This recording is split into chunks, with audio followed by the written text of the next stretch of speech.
साथियों नमस्कार, स्वागत है आपका हमारे यूट्यूब चैनल में। और आज हम चर्चा करने वाले हैं मध्य प्रदेश के 10,000 प्रश्नों की श्रृंखला के पार्ट 3 पर।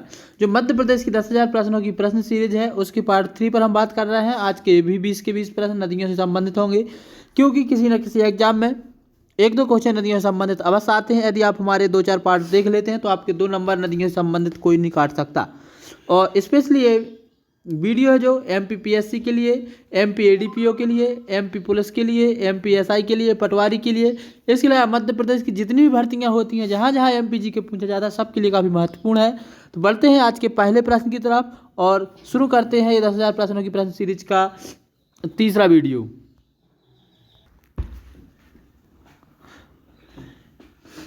दोस्तों तो आज का हमारा पहला प्रश्न है, निम्न में से किस नदी को मध्य प्रदेश की गंगा कहा जाता है?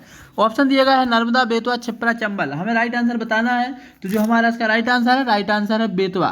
दोस्तों बेतवा को मध्य प्रदेश की गंगा क्यों कहा जाता है? क्योंकि प्रदूषण के कारण ही इसको मध्य प्रदेश की गंगा कहा जाता है।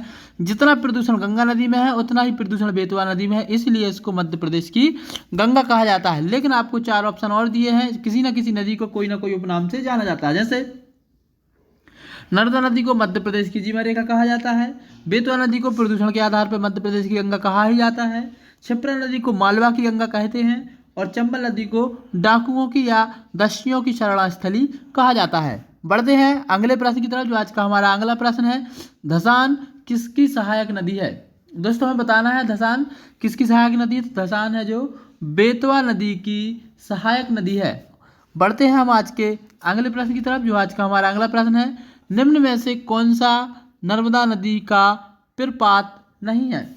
हमें बताना है कि कौन सा जलप्रपात है जो नर्मदा नदी पर नहीं बनता। ऑप्शन दिए गए हैं कपिलधारा, दुग्धधारा, धुआंधारा, चित्रकूट। दोस्तों तो चित्रकूट है जो ये जलप्रपात नर्मदा नदी पर नहीं है, बल्कि यह इंद्रावती नदी पर है जो कि छत्तीसगढ़ में बनता है। बढ़ते हैं अगले प्रश्न की तरफ। जो आज का हमारा अगला प्रश्न है, मध्य प्रदेश में उत्खाद नहीं है, उत्खात है, स्थलाकृति का निर्माण किस नदी के द्वारा किया जाता है? ये दोस्तों हमें बताना है। तो इसका राइट आंसर है चंबल नदी। चंबल नदी के द्वारा उत्खात स्थलाकृति का निर्माण किया जाता है। इसका राइट आंसर है ए। बढ़ते हैं आज के क्वेश्चन नंबर 5 की तरफ, सीरीज के क्वेश्चन नंबर 45 की तरफ। दोस्तों यहाँ पर जो छपरा लिखा है, छपरा नहीं है, मिस्टेक से लिख गया था, ए है क्षिप्रा। क्षिप्रा नदी है जो, और काली सिंध किस नदी की सहायक नदियां हैं हमें बताना है।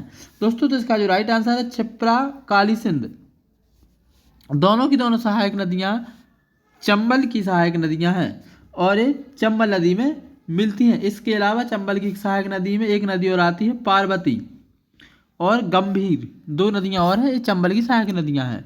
बढ़ते हैं क्वेश्चन नंबर 46 की तरफ।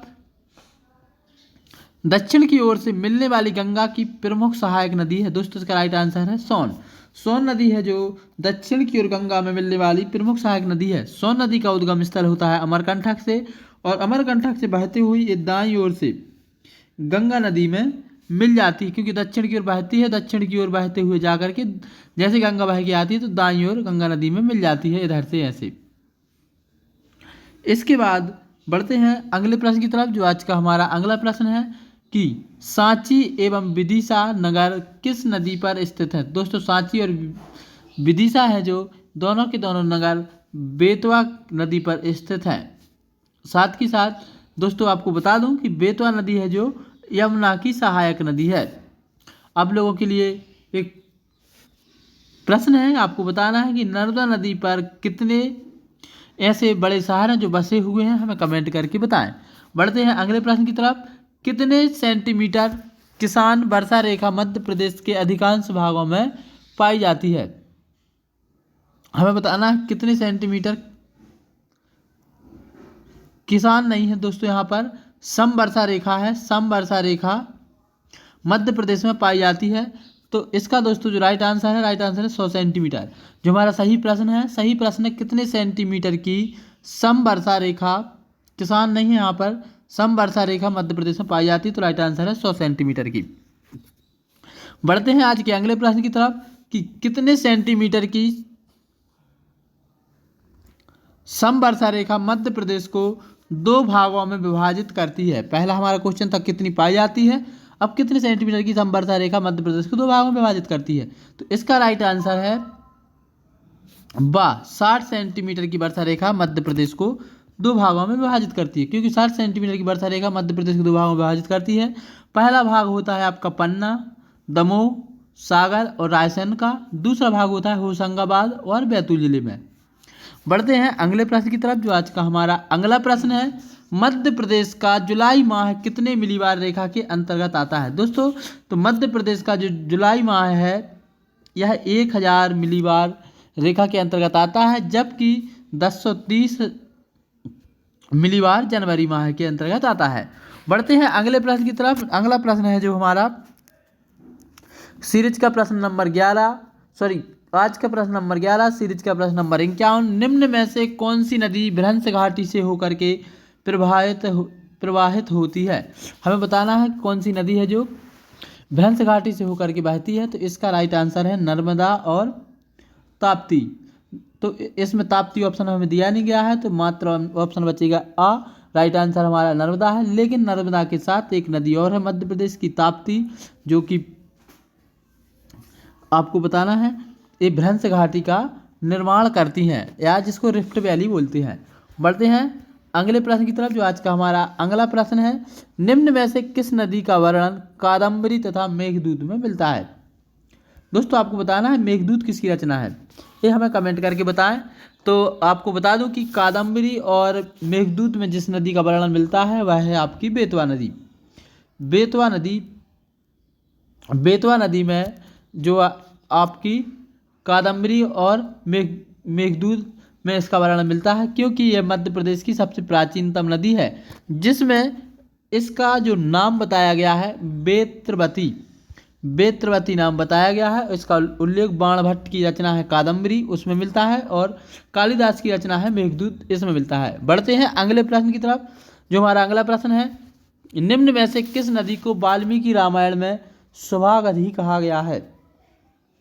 दोस्तों, काफ़ी महत्वपूर्ण प्रश्न, हमें बताना है कि किस नदी को वाल्मीकि रामायण में सौभागधी कहा गया है। तो इसका राइट आंसर है सोन नदी को सौभागधी के नाम से रामायण में कहा गया है, क्योंकि यह मध्य प्रदेश के अमरकंटक से निकलती है सोन नदी, और वाल्मीकि रामायण के बालकांड में इसको सौभागधी कहा गया है।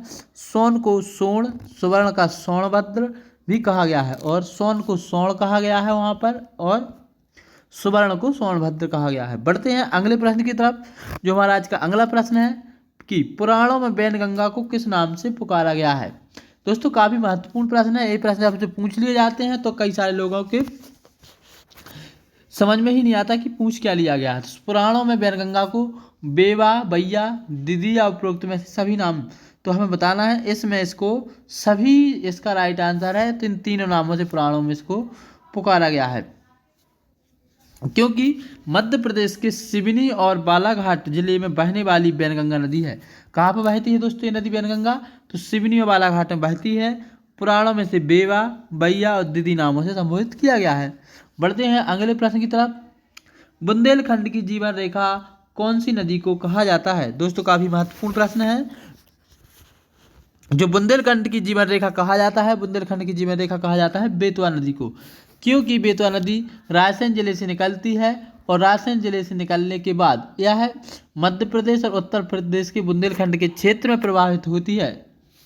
इसके अधिकांश हिस्से से होकर के बहती है, इसलिए इस नदी को बुंदेलखंड की बेतवा नदी बुंदेलखंड की जीवन रेखा कहा जाता है। बढ़ते हैं अगले प्रश्न की तरफ, जो हमारा आज का अगला प्रश्न है, निम्न में से कौन सी नदी प्रदेश की सर्वाधिक प्रदूषित नदी है। अभी अभी हमने बताया था कि मध्य प्रदेश की गंगा किसे कहा जाता है, तो मध्य प्रदेश की गंगा कहा जाता है बेतवा को, क्योंकि यही मध्य प्रदेश की सबसे प्रदूषित नदी है। लेकिन जो दोस्तों 4 ऑप्शन दिए हैं इसके आधार पर, वैसे तो मध्य प्रदेश की सबसे शायद प्रदूषित नदी है इंदौर की खान नदी को कहा जाता है।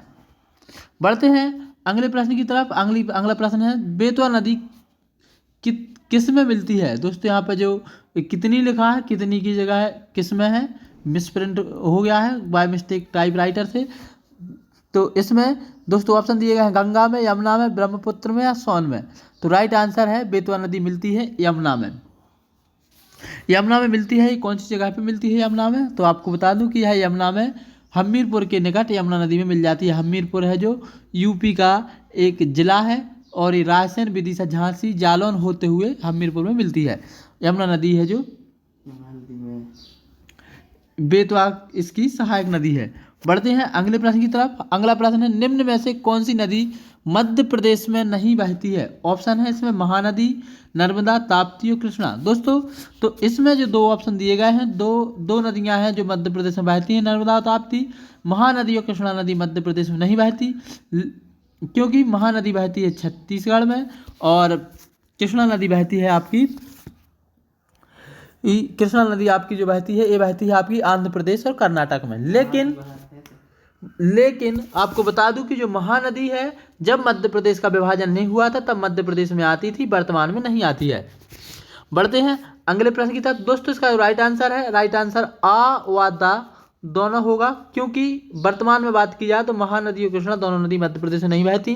ये महानदी मध्य प्रदेश में तब बहती थी जब मध्य प्रदेश का विभाजन नहीं हुआ था, छत्तीसगढ़ मध्य प्रदेश से अलग नहीं हुआ था। बढ़ते हैं अगले प्रश्न की तरफ। नर्मदा और ताप्ती के अतिरिक्त मध्य प्रदेश की नदियां कहां पर जाकर के गिरती हैं? सीधा सा इसका क्वेश्चन है। तो दोस्तों आपको बता दूं कि नर्मदा नदी, ताप्ती नदी मध्य प्रदेश की और राजस्थान की लूनी नदी, ये 3 नदियां हैं और गुजरात की साबरमती नदी अरब सागर में जाकर के गिरती हैं। लेकिन बाकी नदियां सीधे या किसी न किसी सहायक नदी के माध्यम से बंगाल की खाड़ी में जाकर के गिरती हैं। तो दोस्तों नर्मदा ताप्ती को छोड़ करके अधिकतर नदियां मध्य प्रदेश की बंगाल की खाड़ी में गिरती हैं, तो इसका राइट आंसर हो जाएगा बी। बढ़ते हैं अगले प्रश्न की तरफ, जो हमारा आज का क्वेश्चन नंबर लास्ट है, 60वां प्रश्न है सीरीज का 60वां आज का 20वां प्रश्न है। नर्मदा नदी अपने उद्गम स्रोत कहाँ से निकलती है? तो हमें बताना है। तो नर्मदा नदी निकलती है आपकी अमरकंटक से, और अमरकंटक में कहाँ से निकलती है? अमरकंटक पड़ता है आपका विंध्याचल पर्वतमाला में और अनूपपुर जिले की पुष्पराजगढ़ तहसील में। तो दोस्तों ये थी आज की प्रश्न सीरीज, पूरे के पूरे प्रश्न हमने आज पढ़ लिए हैं। यदि आपको वीडियो सीरीज पसंद आई है तो इसको लाइक कर लें, हमारे इस वीडियो को लाइक कर लें, साथ ही हमारे चैनल को सब्सक्राइब कर लें। यदि आप लॉ की तैयारी कर रहे हैं तो लॉ कुंज को सब्सक्राइब कर लें। यदि आप और मध्य प्रदेश के अन्य एग्जाम की तैयारी कर रहे हैं तो हमारे channel study circle with BP को सब्सक्राइब कर लें। तो अंत तक वीडियो देखने के लिए सभी का बहुत बहुत धन्यवाद। जय हिंद।